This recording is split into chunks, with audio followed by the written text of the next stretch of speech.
Pour poursuivre donc la journée, la première activité que la Danse sur les routes et ACDN vous propose, c'est Portrait donc d'Est en Ouest de la diffusion jeune public en danse et des portraits qui sont portés par 7 femmes extrêmement inspirantes qui viennent de partout à travers le Canada.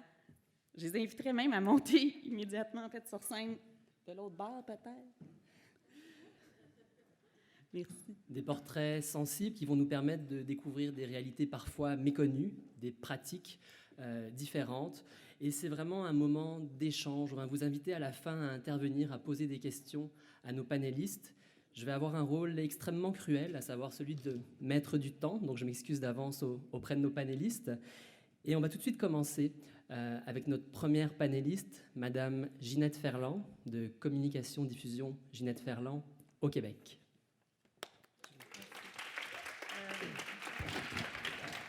Bonjour.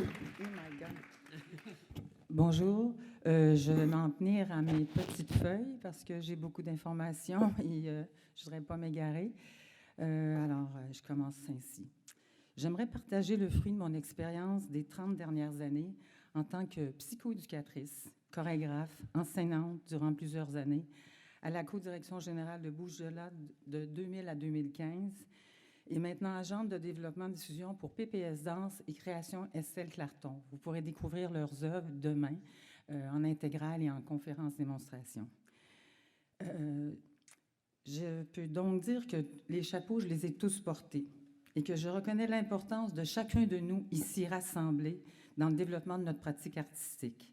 En 2014, je chapeautais le premier colloque de danse dédié au jeune public en tant que directrice générale de Bouches-de-Lac à l'époque, en collaboration avec K-Public, PPS Danse et le département de danse de l'Université du Québec. Ces 2 journées ont été consacrées essentiellement à la création et à la médiation culturelle. Parmi les objectifs ciblés, nous en avions plusieurs, j'en ressors 2, refléter le panorama ainsi que la place de la danse dédiée au jeune public par son historique et sa contribution dans l'écologie du milieu de la danse. Et le deuxième que j'ai retenu, définir, décortiquer, valoriser et reconnaître la création dédiée au jeune public. Voilà quelques-uns des objectifs qui avaient été ciblés et qui ont été atteints, puisque une centaine de participants avaient alors été présents à ce premier colloque, dont plusieurs personnes du milieu scolaire. Sur le plan historique, c'est en 80 qu'une première compagnie, Tournifolie, est officiellement subventionnée par le Conseil des arts du Canada pour sa mission auprès des jeunes publics. Donc, une compagnie essentiellement dédiée aux jeunes publics. Évidemment, les grands ballets canadiens ont été les grands pionniers avec Casse-Noisette, entre autres. Mais depuis 20 ans, l'arrivée de nouvelles compagnies dédiées aux jeunes publics a changé le portrait de la diffusion. Ces dernières étant aujourd'hui celles qui circulent le plus sur le territoire québécois. La programmation d'œuvres destinées à la jeunesse précède d'ailleurs souvent la programmation d'un programme tout public. Leur présence est également importante sur les réseaux nationaux et internationaux. La mission éducative est partie prenante de notre démarche artistique. Permettre à l'enfant de voir un spectacle professionnel contemporain en salle, j'insiste, dans des lieux avec des conditions techniques maximales et leur donner la chance d'expérimenter dans leur corps la danse, notre belle discipline, c'est permettre à l'enfant de vivre une expérience complète, riche, significative. Si nous tenons aujourd'hui un forum canadien sur la danse dédiée au jeune public, c'est d'abord avant tout parce que nous considérons que les publics jeunesse sont des publics distincts. Je ferai d'abord une distinction entre les spectacles dédiés à la petite enfance et à l'adolescence et même aux bébés qui ont évidemment des conditions, des réalités, des enjeux différents. En fait, au centre de tout ce questionnement qui nous rassemble, il y a d'abord l'enfant. Cet enfant que je considère comme un petit... je suis pas bonne, hein? Un petit citoyen à part entière. Ça, je l'insiste. On dit souvent que les jeunes spectateurs sont les spectateurs de demain. Je considère que c'est un spectateur à part entière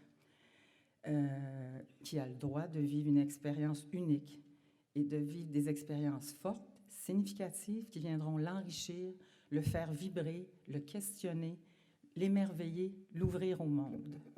Quand on a eu la chance de côtoyer dans notre profession, on réalise comment c'est un spectateur exceptionnel, captif, avide de découvertes, de nouveautés, ouvert, sans préjugés, avec une réponse kinesthésique et émotive souvent très forte. Évidemment, pour cela, il faut que le spectacle lui plaise. Sa réponse à la négative sera aussi forte. Il réagit sans filtre, sans concession, il est vrai, sa réponse est directe. Je considère que nous avons une responsabilité comme adultes, comme créateurs, quand on s'adresse à lui. Ça demande une grande sensibilité, une connaissance de ce qu'il vit, de ce qui l'anime. La danse, notre discipline, est un art noble qui véhicule de belles valeurs et développe plusieurs aptitudes. Il est important de se le rappeler et de le faire valoir. Alors, créer des œuvres fortes, mais ça prend des conditions pour ça, des conditions de création. Au Québec, en jeunesse, le système scolaire et les diffuseurs divisent les groupes en cycles. Vous les connaissez, premier cycle du primaire, deuxième cycle, troisième cycle. C'est probablement la même réalité dans tout le Canada. Cela amène tout de suite l'importance d'avoir des périodes de résidence de création. Je répète, résidence de création. Le nerf de la guerre pour le développement de notre discipline dans son entièreté, en jeune public ou en grand public. Je ne suis pas bonne avec les micros, je m'attache. D'avoir du temps, des conditions de création. Alors, l'importance d'avoir des périodes de résidence pour avoir du temps, des conditions de création optimales pour rejoindre le bon spectateur. À titre d'exemple, Bouge de là, avec qui j'ai été pendant plusieurs années, est résident permanent de la Maison de la Culture Montréal-Nord depuis plusieurs années, 13 ans maintenant, avec 6 semaines en salle de résidence. C'est un modèle unique, un modèle à copier partout. C'est un cadeau précieux. Travailler sur 2 ans sur une même production, rencontrer les écoles avoisinantes, vérifier les pistes de création, vérifier à quel groupe réagit le mieux l'œuvre qui lui est présentée, surtout permettre à la compagnie de présenter à son public un travail abouti, peaufiné, satisfaisant pour l'ensemble des artistes et des concepteurs. C'est une condition gagnante. Évidemment, l'aspect production est aussi très important en jeunesse. Les éléments scénographiques doivent être soignés et sont souvent encore une source d'émerveillement, et d'où l'importance d'avoir du temps en salle, justement, pour travailler les aspects de la production. Je vais parler très rapidement de la jauge. Ici, au Québec, en général, on travaille avec des jauges. On va autour de 300, 350 pour des spectacles qui s'adressent à la petite enfance. Évidemment, de 60 à 100 pour les spectacles pour bébés. C'est une nouvelle. C'est Sandy Bessette, ici, notre spécialiste de spectacles pour les bébés. Je sais qu'il y a des gens qui discutent de cette notion de jauge, mais c'est un travail qui a été fait par les gens du milieu du théâtre depuis très, très longtemps, puis c'est quelque chose pour moi que je trouve important. Ce qui nous distingue, en fait, là je parle de la diffusion, en fait, il y a des portraits différents un peu partout. Il y a une situation complexe puisque personne ne fonctionne vraiment de la même manière, d'où la nécessité de créer des réseaux tissés serrés. Ce qui nous distingue au Québec, c'est sans aucun doute nos structures solides, nos alliances, nos réseaux nombreux et le support financier reçu par les différents conseils des arts, dont celui de Montréal pour les gens de Montréal. C'est pas comme ça à l'échelle du Canada.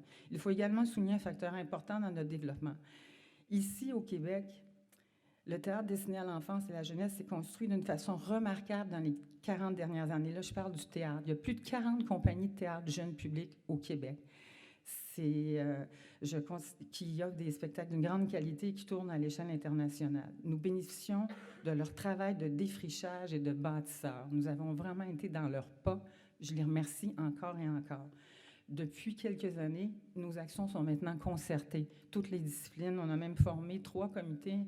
Un comité sur les relations producteurs-diffuseurs, un comité valorisation des arts vivants auprès des jeunes publics, puis un comité de médiation culturelle. Il y a des tables de concertation qui unissent des gens de toutes les disciplines et on fait de grands, grands pas depuis plusieurs années avec cette concertation. Du côté de la diffusion au Québec, évidemment, il y a les diffuseurs spécialisés, la Maison Théâtre, qui nous accueille depuis peu, en fait, avec des longues séries, puis ça fait un grand changement pour nous. L'Arrière-Scène, les Gros Becs, qui travaillent avec la Rotonde. Il y a Tangente et l'Agora présentent un spectacle ou 2 par année, probablement plus pour les adolescents. Mais ce sont pour nous les programmateurs multidisciplinaires qui ont été nos premiers principaux collaborateurs dès le début de mon expérience. Habitués à programmer du théâtre et fort de leur alliance avec les liens qu'ensuite les milieux scolaires, ils ont d'emblée été ouverts à faire une place à la danse. Alors, merci aux diffuseurs multidisciplinaires. Sursaut, à l'époque, circulait déjà depuis plusieurs années sur le territoire québécois et canadien. Francine est ici. Mais l'arrivée de Bouche de l'Or, du fils d'Adrien Dance, de Cas public, de PPS a changé la dynamique dans les dernières 20 années. Diversifiant l'offre de spectacle. Donc, on a maintenant vraiment une réelle offre de spectacle ici au Québec. D'une certaine façon, un nouveau milieu naissait, celui du jeune public, prenant un nouvel envol. Aujourd'hui, de plus en plus de créateurs, Estelle Clarton, Sandy Bessette, Ismaël Mouaraki, Roger Sinard, Ariane Voineau, Mélissa Tremblay-Bourassa, pour ne nommer que ceux-là, s'adressent également au jeune public. Dans ce grand portrait, on doit évidemment parler de Montréal, grande métropole. Le réseau des maisons de la culture et des arrondissements a développé des liens exceptionnels avec ses écoles et ses citoyens. Son importante population, je parle évidemment de Montréal, lui permet de rejoindre un nombre imposant de spectateurs. Toutefois, le portrait est complexe. Il y a plus d'une manière de faire. Certaines maisons ont, par exemple, des comités scolaires composés d'enseignants. Ces réseaux ont développé des structures qui permettent aux compagnies résidant à Montréal d'avoir un important volume d'activités sur l'île. Je tiens à dire que pour une compagnie, un spectacle qui va bien, on fait de 70 à 150, 200 représentations là-dessus. Il y en a à l'international, mais il y en a moins. On peut arriver à faire 150 représentations au Québec. C'est un volume très, très grand avec notre réseau. Parallèlement, la Ville de Montréal et le ministère des Communications subventionnent un important volet de médiation culturelle. Le ministère de l'Éducation a également développé un programme, une école montréalaise pour tous, qui favorise l'accès aux arts des enfants défavorisés ciblés. C'est un programme uniquement à Montréal. C'est un modèle qui devrait être implanté, à mon avis, dans d'autres régions du Québec. Il est très porteur. On fait beaucoup d'activités de médiation à l'école avant que les enfants viennent nous rencontrer. C'est un grand partenaire. En région, les modèles sont nombreux. Sur tout le territoire, il y a des gens qui pourront mieux vous en parler que moi. À l'échelle canadienne, évidemment, il faut travailler avec les écoles, il y a encore beaucoup de développement à faire, je trouve, de résidences. Amener à avoir des résidences en région permettrait, à mon avis, un développement disciplinaire. Voilà, à l'échelle canadienne, on se promène surtout au Nouveau-Brunswick, en Colombie-Britannique, en Ontario. Les grands diffuseurs comme le Young People Theatre, le Vertigo Theatre, qui n'existe plus malheureusement à Calgary, nous a souvent reçus. Alors, on a encore là des liens à faire avec nos collègues pour que tout se développe. En guise de conclusion, je tiens à souligner une grande victoire du milieu jeune public. Les dirigeants des ministères de la Culture et de l'Éducation ont accordé une enveloppe de 11 millions de dollars pour les sorties scolaires, des sommes qui seront récurrentes. Les gens des conseils pourront vous en parler mieux que moi. C'est une enveloppe de 11 millions qui permettra à tous les jeunes du préscolaire, du primaire et du secondaire à participer à 2 sorties culturelles gratuites chaque année. Une aide majeure qui a déjà des répercussions positives et qui ne fera qu'accroître la portée de nos efforts des dernières années. Je tiens également à souligner les prix de la danse. L'an dernier, Cas public et l'agence d'Amica remportaient le grand prix pour la tournée internationale avec un spectacle du jeune public, puisque Cas public fait essentiellement du jeune public, et souligner également le grand prix du Conseil des arts et des lettres du Québec, attribué pour la meilleure offre chorégraphique, remportée par ma collègue de plusieurs années, Hélène Langevin, pour sa pièce « À travers tes yeux ». Une belle preuve, avec ces 2 grands prix, tournée internationale et œuvre chorégraphique, que nous avons rejoint l'un de nos grands objectifs du premier colloque, la valorisation et la reconnaissance des œuvres en danse destinées au jeune public.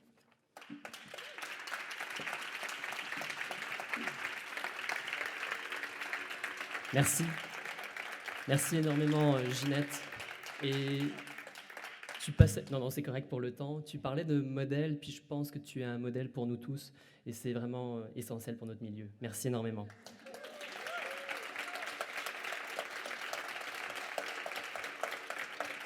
J'invite maintenant Lily Scrian, danseuse, chorégraphe, gestionnaire culturel chez Art Stars de Colombie-Britannique, à prendre la parole. Et vous pouvez rester assis as you want. As you wish, want.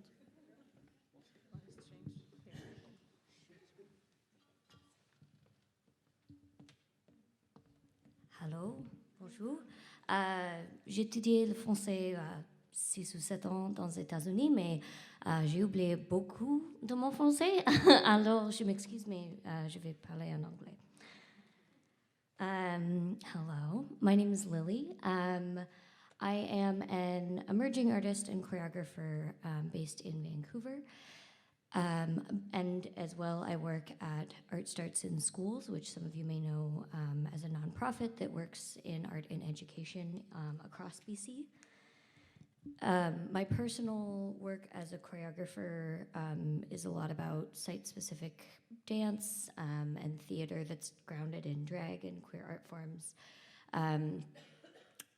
And because it takes place in public, it works a lot with young people and wants to make sure that it's accessible and available for young people to participate in. I'm really interested in how public spaces are an equalizer in some ways, in that it can be a place where people can find dance or art that they wouldn't be exposed to normally. Similarly, the education system does the same thing. And I'm really fortunate to work at Art Starts, where we are bringing dance into educational contexts. And I want to talk a bit about why I think that's so important, because when I think about why I'm comfortable in art spaces like this one, galleries, museums, it's because I was exposed to that as a young person. My parents were wealthy, privileged, pretty affluent, and educated, and took me to art of all kinds. And as such, I've grown up with a real appreciation and became an artist. But that's not true for all folks. And I think putting art into education contexts and allowing young people to be active participants in the arts is really key. And that's our perspective at Art Starts. We aren't just specifically for dance, it's for all art forms. And we work in a couple of different streams. We're a bit of a chimera of an organization in that we started with a booking and touring service that brings performances from artists of all forms into schools. That's kind of your traditional 45-minute to an hour long work for young people.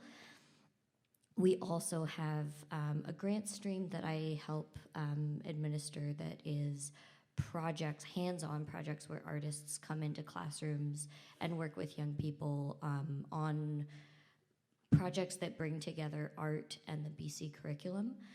So different maybe than some other organizations. I know I wrote down the name of the one that is similar here. Les Cultures à l'École or Manitoba Arts Council have similar programs. But our focus at Art Starts is really using art to teach curriculum. So a math teacher and a dancer coming together to talk about rhythm and time and pacing, and using that to teach math. There's been a lot of really cool projects with Indigenous artists and non-Indigenous artists working together to teach social studies or the real history of BC and of Indigenous peoples in BC. Really anything. And there are projects that are the more traditional, like we're going to teach painting or dance, but trying to tie that into the BC curriculum in really interesting ways. Some other things we do as an organization are professional development for teachers and artists. So for teachers, it's talking about how you can use art in your classroom. And for artists, it's really getting them ready to either perform in schools or apply for our grant streams to work in schools with young people. And we also have a gallery space that we've recently turned into a makerspace to democratize access to creation for young people. And I'm fortunate to help program that space and run workshops for families and school groups. The one big thing that was news to me when I started at Art Starts is why we operate the way that we do. I know there are a lot of other organizations that really just focus on art specifically, And we do art in education, and that's because the BC Arts Council is our main funder for our grant stream. And they started funding us because the BC Ministry of Education stopped funding art in schools. And so the BC Arts Council is trying to fill in those gaps of saying, hey, we think this is really important. We want to make sure that young people have access to art. So they're stepping in and trying to kind of do both, so support artists and support education simultaneously. Which is a really great opportunity because BC just revised its curriculum, and it's now really, really based in inquiry and arts-based, and because of that has an opportunity for arts-based learning. So inquiry, if you don't know, in education is a movement towards young people kind of directing their own learning.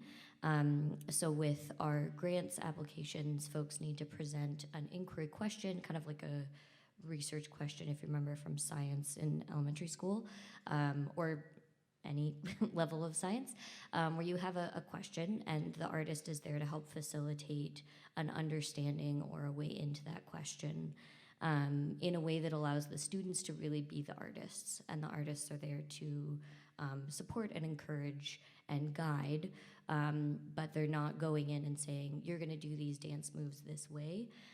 There's a lot of like generating your own choreography or giving it an image or an idea and encouraging the young people to move with that.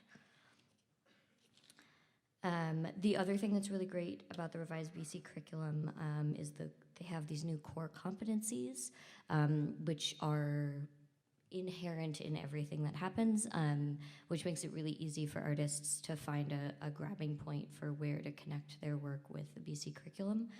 They're really broad. It's communication, positive personal and cultural identity, creative thinking, personal awareness and responsibility, critical thinking, and social responsibility. So I cannot think of a dance piece that doesn't involve one or more of those areas. And we see a lot of really great work encouraging young people to explore in that realm. Another thing I really want to highlight is our work as an organization in anti-oppression and in decolonizing art forms. It's a big part of the BC curriculum. It's part of BC Arts Council's mandate, and the City of Vancouver also has decolonization and anti-oppression built into their culture plan that just got approved by the City Council. And what that means is that we're really taking a hard look at the projects we've funded in the past and the kind of art forms we fund, and make sure that we're understanding that European, Eurocentric kinds of art are not the only art, and that there's a lot of opportunity for young people to engage in art forms that are from many cultures, and doing that in a way that is respectful and creates reciprocal relationships with the people who that culture is from. So some ways we've done this is changed our adjudication rubrics for getting into our touring roster, and for adjudicating who gets grants. We've also introduced a mandate to make sure we have more representation of artists from marginalized backgrounds. So queer artists, artists of color, disabled artists, folks who haven't maybe traditionally seen themselves as artists, which is important for those artists and also for young people, because a lot of our young people have some sort of marginalized identity, and even for folks that don't, it's important for them to see that anyone can be an artist and that it's not just European or Eurocentric forms of art that are important and valuable for young people. So I really want to name that because we're at the start of that journey at Art Starts. It's been like about a year and a half. And we're excited to see where that goes, and we've found a lot of other organizations in BC that are doing the same work and have been really supported by the BC curriculum because it also has an emphasis on place-based learning and important, respectful cultural engagement. How am I for time? Okay, cool. I'm just gonna quickly talk about some pushback we've gotten. Or not pushback, sorry, that's a weird way to say that. I say all these things like everyone's doing it. it's starting. We definitely have streams of artists who are in the more art for art, which is amazing and wonderful, and we do still support that. And that's really popular or asked for in the kind of interior regions of BC and in the lower mainland. And then there's also been a real desire from teachers to bring in Indigenous content because that's so much part of the BC curriculum. So we're finding more ways to support Indigenous artists in touring and working with young people. And if you want to chat more, happy to later. Thanks so much.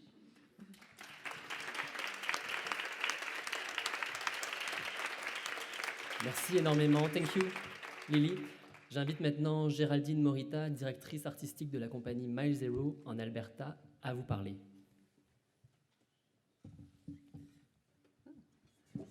Salut tout le monde.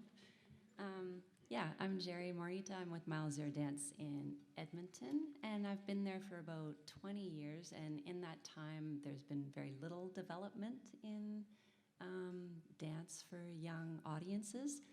Mile Zero Dance has been doing arts education since 1985, very similar type of program to what Lily's been discussing. We go into schools for 1 to 2 weeks at a time. We have a program called Dance Science, which is a 45-minute lecture demonstration, Q&A, and then the teachers go in and take over phys ed for the entire 1 or 2 weeks, in which the kids are taught how to choreograph their own dances, and then they perform those at the end. So this very simple formula has been quite effective and adaptive over the years, and we do a lot of teacher training at the same time of both our teachers, who are usually entry-level artists or actors, and then also the teachers in schools. Arts and dance is a part of the curriculum all throughout Alberta and Saskatchewan, but the teachers largely don't know what they're doing, like the general teachers, and so we spend a lot of time training teachers how to use movement in the classroom day to day, as well as in the very formidable competition-based phys ed classes that they're all subject to.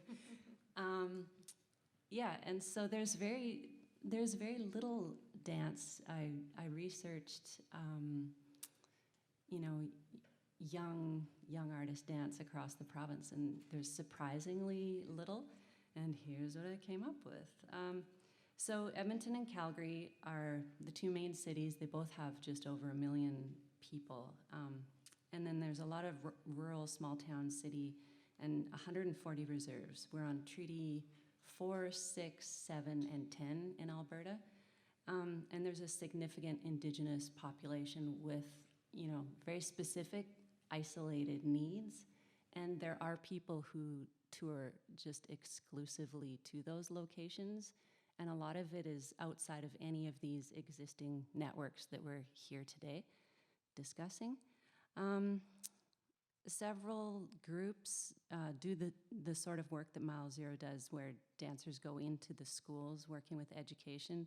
So you have 3 Left Feet, Decidedly Jazz in Calgary.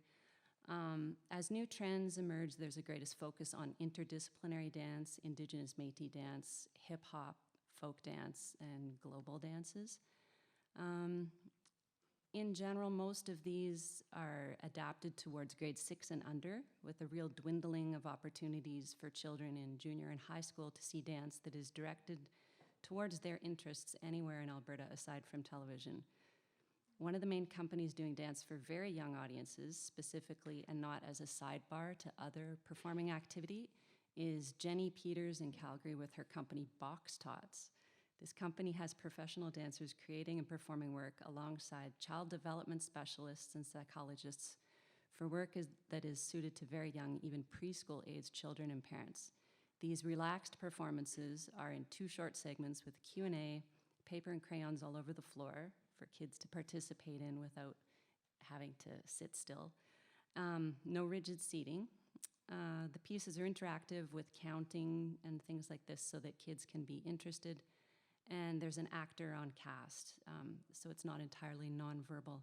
The work focuses on themes such as manners, lessons, creativity, or getting along, and parents really love it. And these are often performed with parents. The performances are shown in daycares, festivals, small theaters, and spaces like that. Some companies that are larger are providing dance for youth. Shumka, I don't know, it's a Ukrainian dance company, has a kids show called Mosquito's Wedding, complete with study guide and curriculum themes. They do afternoon shows and full production value in a big theater. Shumka is a really interesting institution in Edmonton. There's a very large Ukrainian population, and you will often meet a person who, on their fireplace mantle, has a photo of their parents dancing in Shumka and then their grandparents dancing in Shumka. And it's almost a cultural rite of passage in Edmonton. It's really, really interesting and integrated. And I've been in the large Jubilee Auditorium and had the MC and all of the speaking entirely in Ukrainian, and the whole audience understands it. It's quite phenomenal. And so there's kids shows in that realm. There's some other, numerous other companies that also do that. And their general program is also general, so it's very accessible to children and to families. And of course, they do the Nutcracker, and the Nutcracker. I don't need to say anything else. Alberta Ballet does the Nutcracker. And they also have a thing called Northern Tights, where they take excerpts of story ballet to studios or small theaters alongside their other program work as outreach.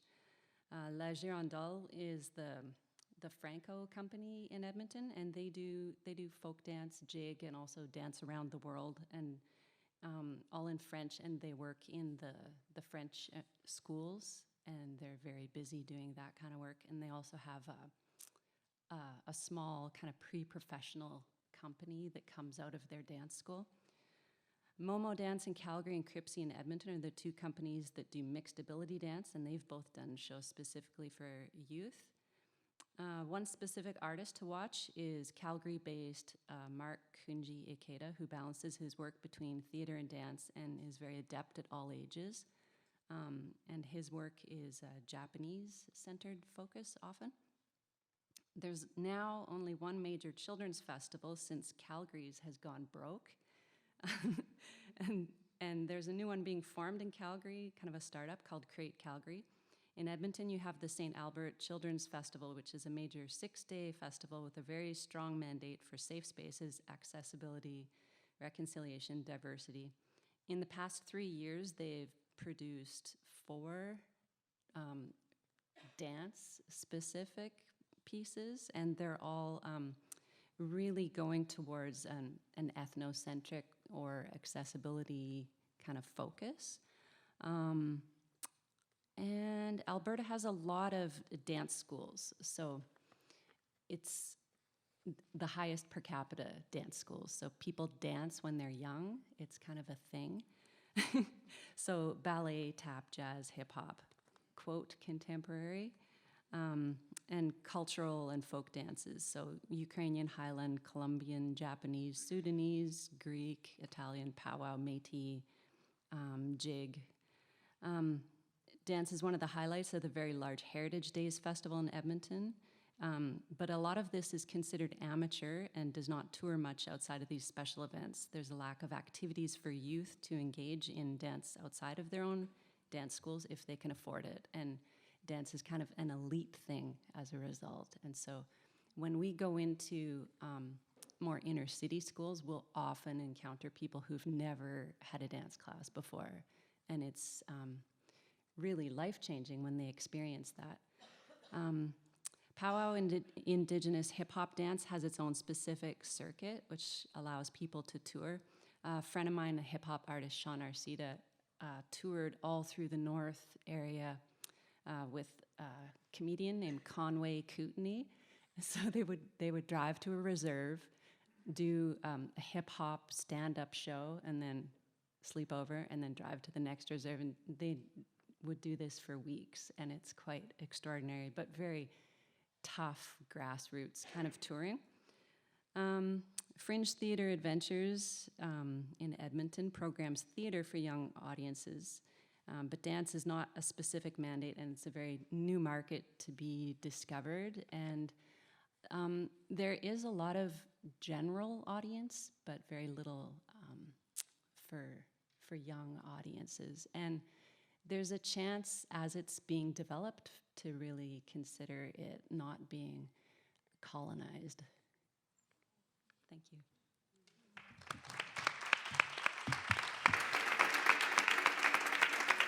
Merci Géraldine. On continue notre voyage d'un océan à l'autre. On arrive maintenant en Ontario avec Annick Pouvrette, directrice artistique de la compagnie Tara Loose Dance.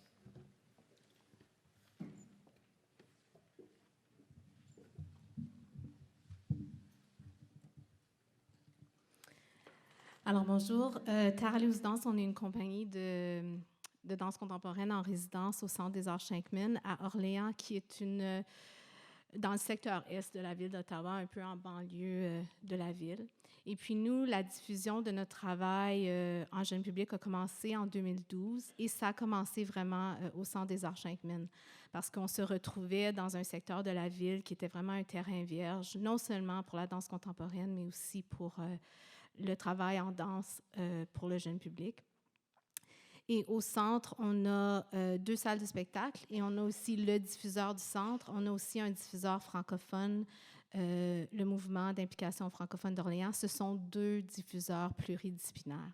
Et c'est vraiment à travers ces 2 diffuseurs qu'on a pu commencer à diffuser notre travail sur scène.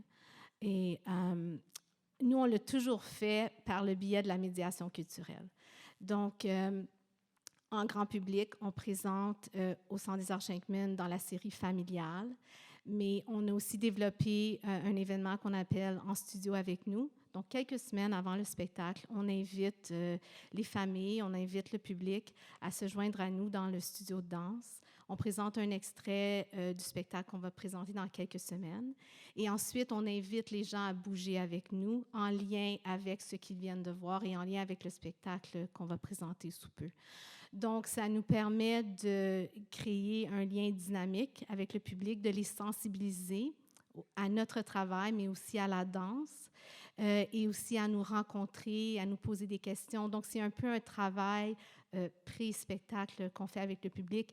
Et cet événement-là a eu beaucoup de succès pour nous. Les gens vont sortir de l'événement, aller acheter leur billet pour le spectacle. Donc, c'est vraiment cette rencontre-là qui rend le développement du public possible pour nous à Orléans. Ensuite, quelques années plus tard, on a initié le projet Matinée Jeunesse, où là, on a voulu que ce soit les jeunes dans les écoles qui viennent au centre durant des matinées scolaires. Mais on a initié Matinée Jeunesse pour pouvoir encore faire un travail de médiation culturelle. Donc, avec ces écoles-là, ce qu'on fait, c'est quelques semaines avant le spectacle, on va à chacune des écoles et on fait un atelier pré-spectacle avec tous les élèves. On les passe là, une classe après l'autre. Et là, on leur parle du spectacle. On les fait bouger avec nous, encore en ayant un lien avec le spectacle qu'ils vont voir. Ça leur permet de nous rencontrer et un peu de piquer leur curiosité, de mettre la table finalement pour le spectacle qu'ils vont voir. Ensuite, les élèves se déplacent, ils viennent voir le spectacle et 1 semaine à 2 semaines après, on retourne à l'école pour un 2e atelier post-spectacle où là, on fait un retour sur ce qu'ils ont vu. On les fait encore bouger avec nous et on ferme un peu la boucle, on conclut le projet. Et quand on a imaginé ce projet-là, c'était un peu dans l'optique, on a une chance vraiment pour introduire ces jeunes-là à notre travail et à la danse contemporaine. Donc, faisons-le d'une façon, on va pouvoir vraiment marquer ce jeune public-là et peut-être que plus ils vont vieillir, ils vont se souvenir et on va pouvoir peut-être continuer à les faire venir au théâtre quand ils seront à l'âge adulte. Donc, au Centre des Arts Shankman, il y a vraiment une ouverture à présenter le travail jeune public en danse. C'est un cheminement qui prend du temps, mais il y a quelques semaines, Bouche de là est venu présenter son œuvre 26 lettres à danser et on a eu un super bel après-midi. Le public était très enthousiaste et je pense que définitivement, chez nous, il y a un vouloir. Nous, on présente à chaque année soit une nouvelle œuvre ou une œuvre de répertoire pour essayer de garder ce public-là perpétuel. Et là, on commence à ouvrir et essayer de voir s'il n'y a pas d'autres compagnies, comme dans le cas de Bouge de là, qui peuvent venir présenter aussi à notre public. En tournée, en Ontario, c'est vraiment là où nous, on a focusé nos énergies là, dans les dernières années. On est une compagnie francophone en situation minoritaire en Ontario. Donc, on s'est tourné vers le réseau des diffuseurs pluridisciplinaires de l'Ontario français qui, eux, historiquement, ont présenté surtout chansons-musique et ensuite le théâtre. Mais encore là, il y a une nouvelle ouverture de ce réseau-là d'inclure la danse. Il y a eu une prise de conscience par ces diffuseurs pluridisciplinaires il y a quelques années qui ont dit, OK, on est pluri, mais on ne présente pas toutes les disciplines. Et la danse en était une. Donc là, ils ont vraiment tenté dans les dernières années, suite à cette prise de conscience, de voir comment ils pouvaient commencer à présenter la danse, soit dans leur salle de spectacle. Certains d'entre eux ont des centres culturels. Donc, nous, ce qu'on a fait avec eux, c'est qu'on a, encore une fois, lié ça à la médiation culturelle. Donc, par exemple, avec le Carrefour francophone de Sudbury et le Conseil des arts de Hearst, qui sont 2 diffuseurs francophones du nord de l'Ontario. Dans l'année 1, on a amené notre événement en studio avec nous, donc extrait d'œuvres et participation active du public. Et dans l'année 2, on est revenu avec l'intégrale de cette œuvre-là qu'on a présentée en salle de spectacle. Donc, dans la première année, c'était de commencer à rencontrer le public, commencer une relation en mouvement, dynamique avec eux. Et l'année 2, c'était d'amener l'intégrale. Et cette formule-là a fonctionné très, très bien avec ces 2 communautés-là. Vraiment encore, c'est toujours un peu de créer un lien avec le public, mais aussi de mettre la table, de les sensibiliser à notre travail. Ce qui était beau aussi à Hearst, dans la 2e année, non seulement on a fait en studio avec nous l'année précédente, mais la 2e année, on est aussi allé faire des ateliers pré-spectacle dans les écoles et on a envoyé une lettre et c'est l'enfant qui remettait la lettre à son parent et on a vu quand même pas mal de retours. Plusieurs familles sont venues au spectacle grand public en soirée et j'ai eu des parents qui sont venus me voir en me disant « C'est mon enfant qui m'amène au théâtre ce soir. C'est à cause de cet atelier que vous avez fait avec mon enfant. Il a tellement aimé ça, il a tellement été intrigué par le travail qu'il a dit « Papa, maman, il faut aller voir ce spectacle-là. » Donc, ce que j'aime du travail jeune public, c'est que on fait découvrir la danse aux enfants, mais c'est presque à travers les enfants que les adultes aussi peuvent découvrir cette forme d'art. Tu sais, des fois, les adultes, on peut être plus réservés, mais c'est l'enfant qui est tout ouvert, qui a tout son cœur ouvert, qui peut ensuite amener l'adulte, guider l'adulte vers notre discipline. Donc, au niveau des diffuseurs pluridisciplinaires, ces diffuseurs sont membres de Réseau Ontario et ce sont des diffuseurs qui se retrouvent dans diverses communautés, des petites communautés de l'Ontario. Et là, ce qui est vraiment excitant, là, c'est excitant en Ontario français parce que là, il y a d'autres artistes qui ont pu bénéficier aussi de présenter leur travail, dont Sylvie Bouchard de Bouchard Danse qui est ici, Sylvie aujourd'hui. Allô, Sylvie. Et Loua Cheyenne aussi. Donc là, ces diffuseurs-là regardent vraiment comment ils peuvent présenter de la danse de façon plus continue d'année en année. Dans notre cas, au niveau de la tournée grand public, donc c'est surtout en Ontario français qu'on a pu présenter nos œuvres, mais on est aussi allé à Miramichi et Lynn Thibodeau est ici aujourd'hui aussi du Carrefour Beau Soleil, juste là. Et on est aussi allé à Vancouver, mais juste une fois. Donc, on a juste fait 2 sorties à l'extérieur de l'Ontario depuis 2012. Ensuite, comment ça va pour le temps? Je suis vraiment proche. OK, je vais aller très, très vite. Alors, tout ce que je veux dire, c'est qu'ensuite, nous, ce qu'on a fait, c'est qu'on a dit, OK, on est en défrichage de terrain, on veut aller dans les écoles, parce que pour nous, c'était... Là, je parle vraiment de l'Ontario français et à Ottawa, dans la communauté francophone. Mieux vaut faire quelque chose que de ne rien faire. Mieux vaut présenter que de ne pas présenter. Ça a voulu dire un deuxième processus de création pour nous. On a regardé l'œuvre intégrale pour la salle de spectacle. On a passé pas mal de temps à la transformer, à créer une nouvelle incarnation qui serait présentable, par exemple, dans les gymnases d'école. Un processus difficile pour l'artiste, très difficile, mais pour nous, c'était mieux vaut y aller. Donc, on a 2 versions d'une de nos œuvres, version salle de spectacle, version scolaire, et ça nous donne beaucoup de flexibilité. On a pu aller dans des communautés, dans des écoles de l'Ontario français où on ne serait pas rendu là sans la 2e version scolaire de l'œuvre. Et on est aussi maintenant, on fait partie de l'organisme Prologue aux arts de la scène, qui est un organisme à Toronto qui organise des spectacles dans les écoles en Ontario. Et cet organisme nous a ouvert la porte vers tout le marché anglophone des écoles en Ontario. Donc, pour nous, par rapport à la diffusion, c'est quelque chose de très, très positif. Donc, on a vraiment notre diffusion grand public qui a été vraiment pluridisciplinaire, là, avec les diffuseurs pluridisciplinaires.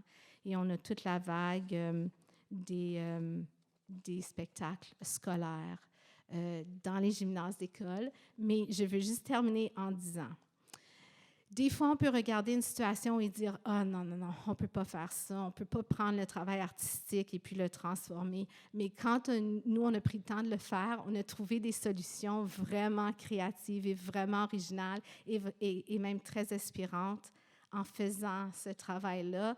Puis quand on est sorti de ça, on a fait « Hey, ouais, non, c'était quand même cool, là, ça. » Donc, des fois, il y a toujours 2 côtés à une situation. Merci.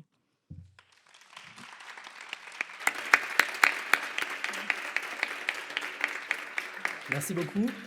Nous arrivons maintenant au Québec, à Québec même, avec la pétillante directrice et programmatrice de la Rotonde, Marie-Hélène Julien.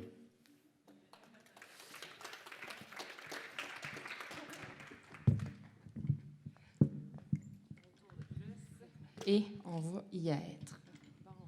Bonjour, ça me fait plaisir de vous voir ici réunis aujourd'hui. La Rotonde, seul et unique diffuseur spécialisé en danse contemporaine en dehors de la grande région de Montréal, donc au Québec. Et ça fait donc partie de notre mandat, évidemment, de faire de la diffusion de danse jeune public. Et en fait, depuis les tout débuts, la fondation de la Rotonde en 1996, il y a toujours au moins un spectacle jeune public qui est inscrit à la programmation. Maintenant, à Québec, il y a quand même une multitude de propositions artistiques pour le jeune public en théâtre, mais quand même très peu en danse. Et tu sais, Ginette en parlait tantôt aussi. À Montréal, ça commence à foisonner un peu plus. À Québec, ça reste quand même timide. Donc, en théâtre, il y a le Théâtre des Confettis, il y a le Gros Mécano, il y a les Nuages en pantalon, il y a les Incomplètes. En danse, mais on a Ariane Voineau et Josué Bocage qui viennent tout juste de se lancer avec leur première proposition pour les tout petits d'âge préscolaire qui était Sous la feuille qu'on a présenté la saison dernière et que vous pouvez voir dans la sélection officielle cette semaine à Parcours Danse. Et si ça vous intéresse, allez-y parce que c'est vraiment un petit bijou, soit dit en passant.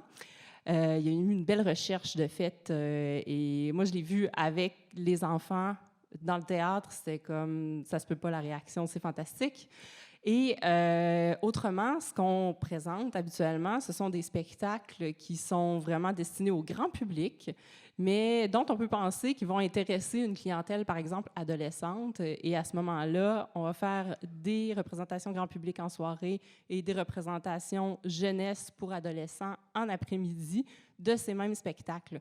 Alors, par le passé, ce qui est arrivé, c'est qu'on a fait, par exemple, des représentations de spectacles du fils d'Adrien Danse, chorégraphe Harold Réaume, qu'on donnait en soirée pour le grand public et qu'on a fait pour les ados en après-midi.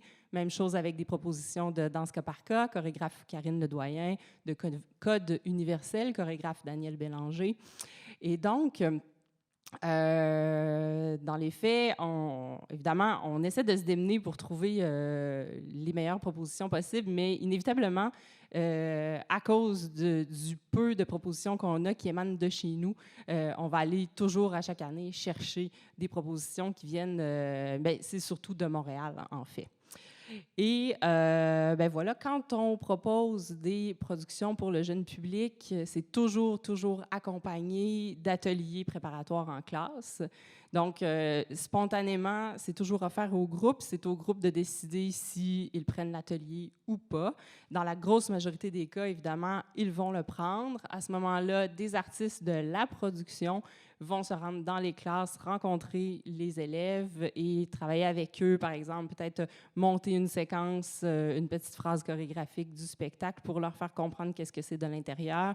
L'artiste aussi, au préalable, va leur faire une petite préparation sur qu'est-ce que c'est la danse contemporaine, comment on considère ça, comment on démystifie ça et comment on apprend à exercer son regard face à ça, parce que parfois, ça peut nous paraître un petit peu difficile, mais finalement, quand on se laisse aller, on se rend compte que c'est quand même vraiment plus facile qu'on peut le penser.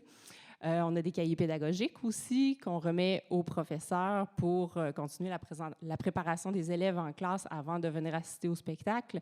Et enfin, systématiquement, après chaque représentation, on va tenir une discussion, une causerie entre les artistes et les jeunes pour répondre à leurs questions, vraiment pour faire en sorte que toute l'expérience soit la plus complète possible. Alors, tout ça, c'est une chose. Ensuite de ça, évidemment, il y a toute la problématique de comment on fait pour amener les groupes dans les salles de spectacle aussi, parce que certains professeurs, tout de suite, ont la culture à l'idée et c'est important pour eux, veulent partager ça avec leurs étudiants, mais ce ne sont pas tous les professeurs qui ont ce schème de pensée-là. Alors, à ce moment-là, on essaie de les aider à s'organiser et à développer le réflexe de pensée à amener les élèves à la danse.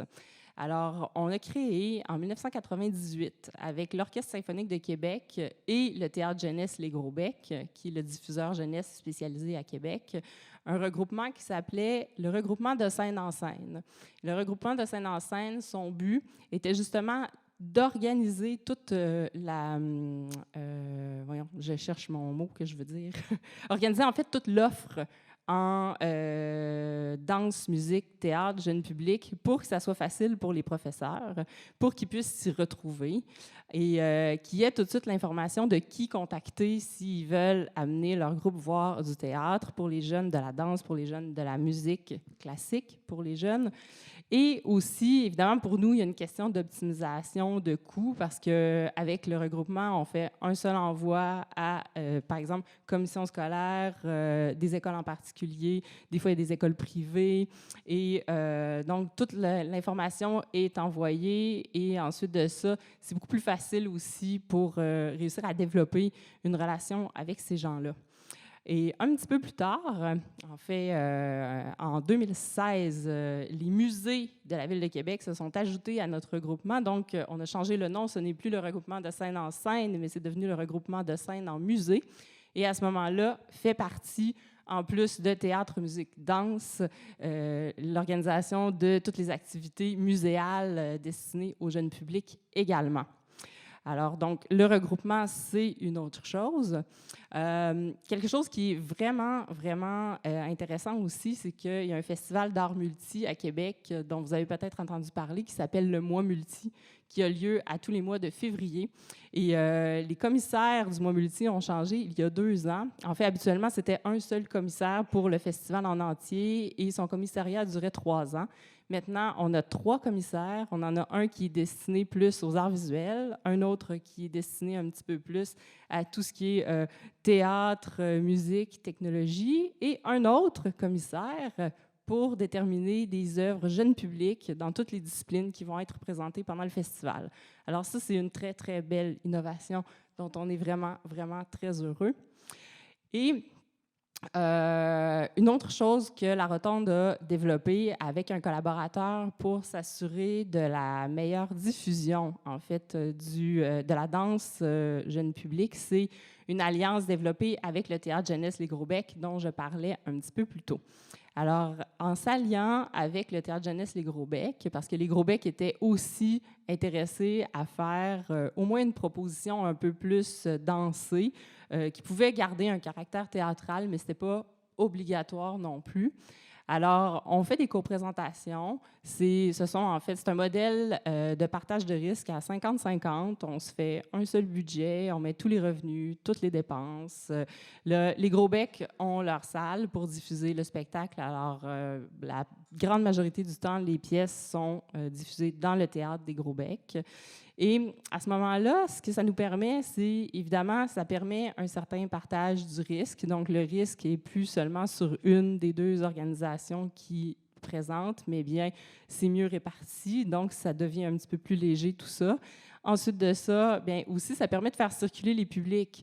Donc, les publics, par exemple, qui sont habitués d'aller au Gros Bec seulement pour du théâtre, à un moment donné, on voit qu'il y a un intérêt pour la danse qui va peut-être se développer parce qu'ils sont venus assister à un des spectacles qu'on a co-présentés ensemble.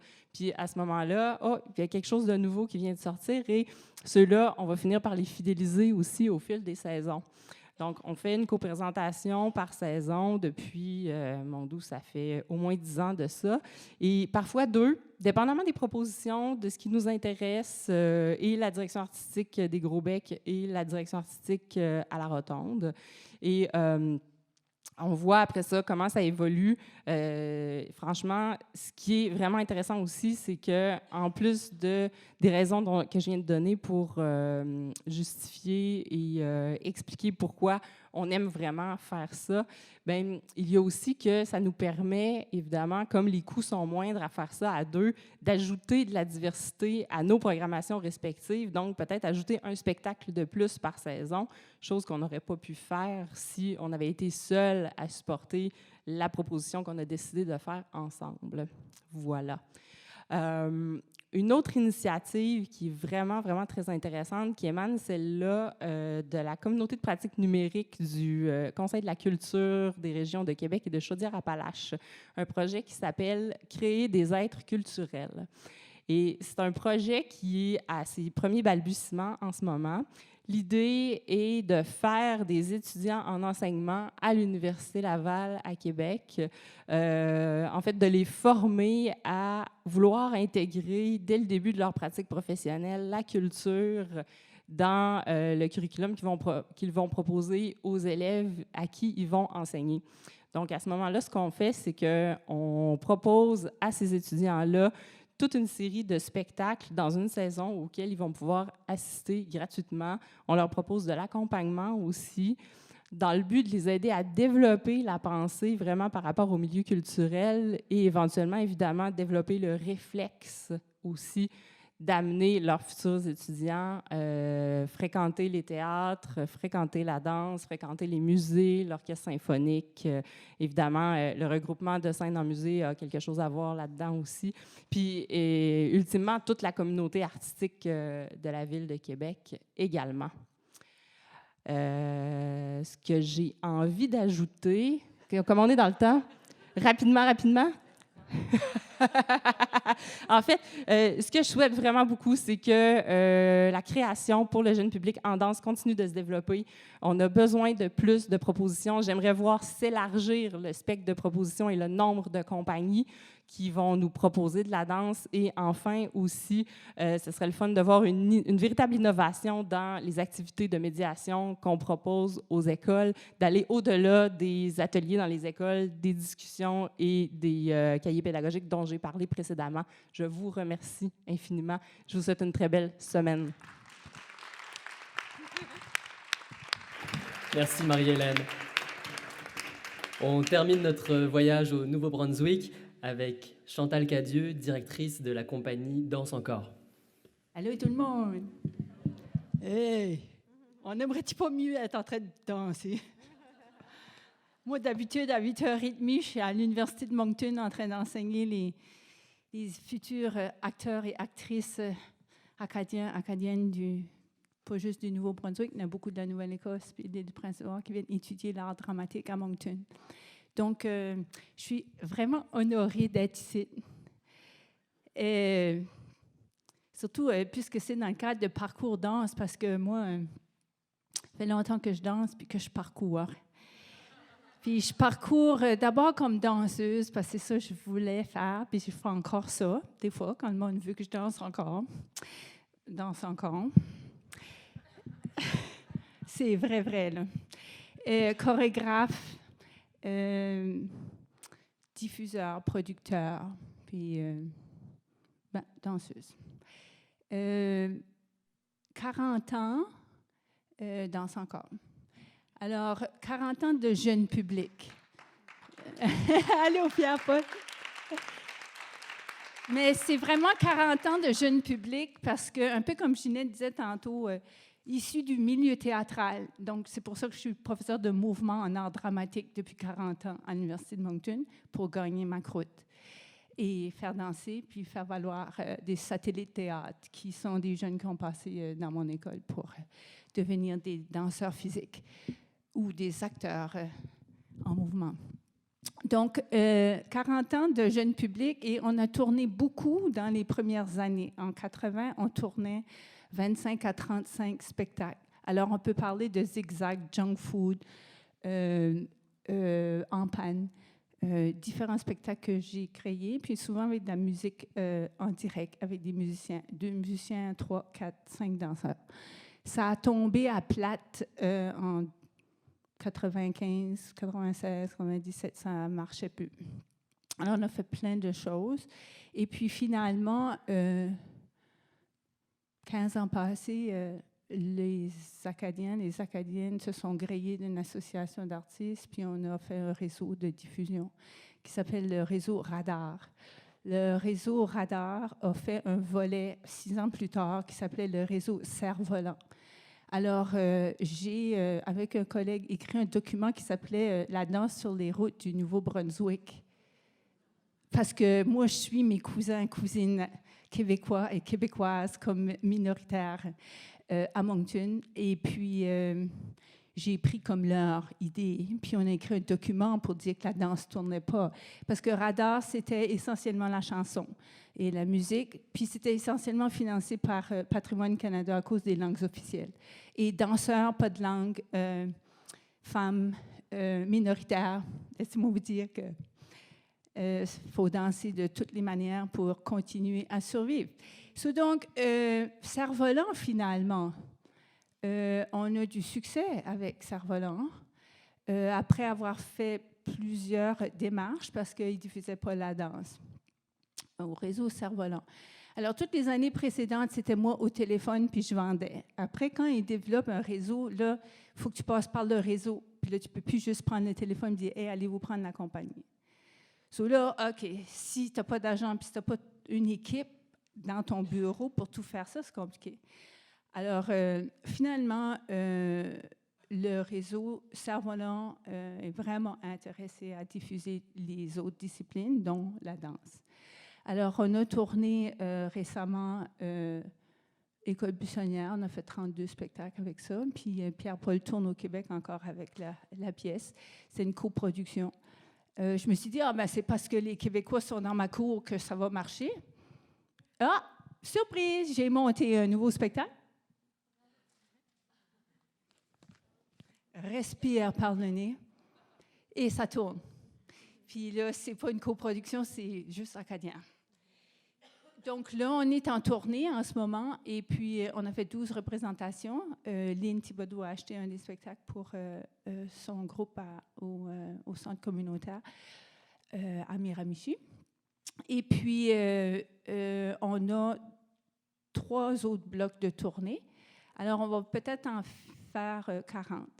Alors, donc, pas tous au Nouveau-Brunswick, parce que là, en fin de semaine prochaine, on va être à Toronto et on danse à l'Alliance française. On fait 4 représentations, 2 grands publics et 2 scolaires.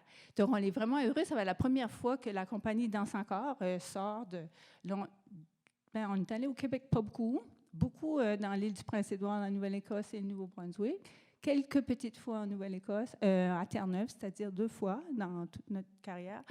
Et puis là, on va aller à Toronto, au théâtre de Sir Spadina, avec l'Alliance française. Sur ça, je suis vraiment excitée de pouvoir vous dire ça, qu'on est en tournée. Et puis, on a créé un nouveau spectacle qui s'appelle Résistance. Alors, c'est un peu un clin d'œil à la résistance, de ne pas lâcher, d'être persévérant, puis d'arrêter d'avoir peur de danser, de juste danser sous la table. Puis cette chorégraphie ici, on danse sur la place publique. Donc, c'est un spectacle qui est conçu, celui-là, pour le secondaire et le grand public. On a fait quelquefois des tournées en mélangeant un peu, comme une collègue a dit, des performances qui allait attirer le jeune de la maison de l'école, à la maison, pour ensuite inviter la famille à venir à un spectacle en soirée. Puis, dans les années 94-97, ça a marché. J'ai fait ça pour plusieurs années, donc grand public. Puis, le réseau Radar n'était pas encore institutionnalisé. Alors, c'était comme un tremplin, puis ça a bien marché. Puis, je me suis dit, OK, pour le primaire, c'est une chose, mais je vais faire pour le secondaire et puis pour le grand public ce projet-là. Et puis, on a présenté une vitrine à la Francofête au début de novembre. Puis, les gens ont vraiment apprécié ça. Puis, on a demandé pour des ateliers. Faites-vous des ateliers? Oui, je pense qu'on fait des ateliers, oui. On fait toutes sortes d'ateliers. Et puis, j'ai des belles mémoires tout de suite d'un atelier qu'on a donné pour Respire, pardonner avec les enfants. Parce que dans l'histoire de mes 2 souris qui respirent, pardonner ou qui essaient d'apprendre à relaxer puis à développer un peu de calme dans leur vie, il y a une souris qui n'est pas bonne danseuse, puis elle essaie d'apprendre le long de la chorégraphie à être une bonne souris habile qui est un peu yogi. Puis dans l'atelier, les enfants apprennent à tomber sans se faire mal. Ça fait qu'ils passent à respirer, s'étouffer, puis s'encarcaner, puis à tomber au sol sans se faire mal. Alors, on profite de nos expertises pour amener l'enfant dans le mouvement. Et puis, c'est vrai que les jeunes, ils sont vrais. Hein? Quand ils aiment, puis quand ils n'aiment pas, ils n'aiment pas. Puis quand j'étais jeune, je voyais du théâtre, moi, beaucoup. Puis, Seigneur, ça gigotait, puis c'était vraiment un problème.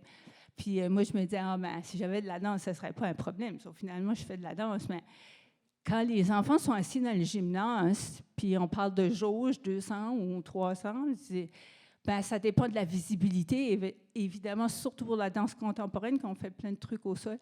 Et puis là, je disais, OK, 3 rangées de jeunes, matelas, puis après des chaises. À un moment donné, moi, je trouvais que ça faisait plus de bon sens. On n'aimait pas parce qu'on n'avait pas de visibilité, on n'était pas confortable, il y a quelqu'un qui bouge trop à côté de soi. Alors, on s'est dit, non, on amène les enfants au théâtre. Fait que l'École buissonnière, l'avant-dernière production, on n'a fait que des théâtres. Et puis ici, Respire, pardonner, on ne fait que des théâtres. Pas parce qu'on ne peut pas aller dans le gymnase, parce qu'on peut faire des projets pour des gymnases, c'est aucun problème avec ça. Si on veut créer une habitude d'une expérience attentive, réceptive et réciproque, et de maintenir la tradition des arts de la scène, il faut qu'on amène les jeunes au théâtre. Fait que quand moi j'ai commencé, c'était 700$ un cachet. On parle de 1980.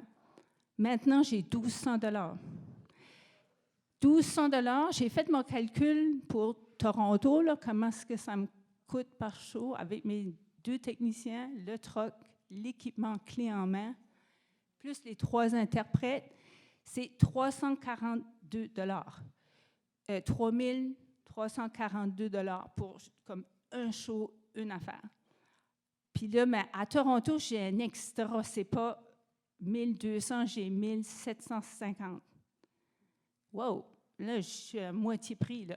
Mais je n'ai pas d'argent de tournée. Qu'est-ce qui va payer ça, savez-vous? Pas compliqué, c'est Chantal Cadieux qui va donner des cours de danse gratos. C'est ça que c'est. Ben, c'est right, parce que moi, master, j'ai presque 65 ans, puis j'ai payé ma maison, je suis correct. Mais il n'y a personne qui va me jeter dehors. C'est vrai. Puis là, je me dis, maudit, il faut encore que je paye mes taxes. Comment ça fait qu'il faut que je paye des taxes? J'ai ma mère ça de payer, mais moi, je paye des taxes. En tout cas, il faut m'arranger avec ça. Mais pour dire que ça bouge au Québec, il y a de plus en plus de compagnies qui font du théâtre pour enfants, mais moi, ça fait longtemps que j'avais compris ça. Ça fait vraiment longtemps. Puis là, j'essaye au Nouveau-Brunswick tout de suite, puis en Nouvelle-Écosse, puis à l'île du Prince-Édouard avec les collègues, parce que c'est un réseau des provinces atlantiques francophones, qu'on ait un passeport culturel. Alors, un enfant de notre gang, en tout cas les francophones hors Québec, en Acadie, ils ne peuvent pas graduer, ils ne peuvent pas finir leur diplôme secondaire s'ils n'ont pas un passeport culturel de complet. Il faudrait qu'il y ait un vrai passeport, comme pour l'Expo 67. Là. Puis, on étampe à chaque fois qu'ils vont à un spectacle. Ça n'a pas besoin d'être juste la danse, là. Il faudrait qu'il y en ait au moins, on va dire, un tiers. Puis, ils ne peuvent pas avoir leur diplôme du secondaire s'ils n'ont pas leur parcours culturel avec un parcours de... Oh yeah!